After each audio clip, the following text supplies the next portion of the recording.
Welcome to our channel. Today we how to authorize BitLocker recovery key in Windows Security. Easy tutorial step by step clearly. To begin, click on the Start menu located at the bottom left corner of your screen. Type Windows Security in the search bar and select the application from the results. In the Windows Security window, click on Device Security in the left sidebar. Scroll down to find the Recovery Options section. Click on BitLocker Recovery Key to access your recovery key settings. You will see options related to BitLocker recovery keys. To authorize a recovery key, you may need to select Manage BitLocker. In the BitLocker settings, find the drive that is encrypted with BitLocker. Click on the drive, and you will see options to unlock the drive or manage keys. Select Enter Recovery Key if the prompt appears. Input your 48-digit recovery key accurately in the provided field. After entering the key, click Unlock to access the drive. Once unlocked, you can modify BitLocker settings if necessary.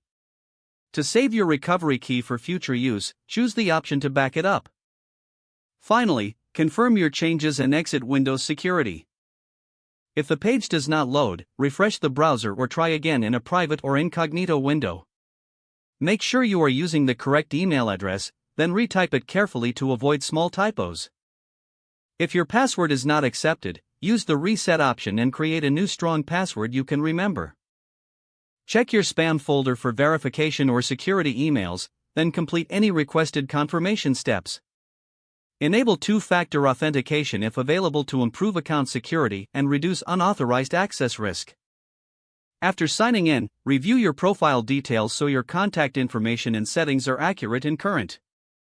If you see an error message, note it down and try again after restarting your device and internet connection. Log out when you finish, especially on shared devices, to keep your account and payment information secure. If the page does not load, refresh the browser or try again in a private or incognito window. Make sure you are using the correct email address, then retype it carefully to avoid small typos. If your password is not accepted, use the reset option and create a new strong password you can remember. Check your spam folder for verification or security emails, then complete any requested confirmation steps. Enable two-factor authentication if available to improve account security and reduce unauthorized access risk.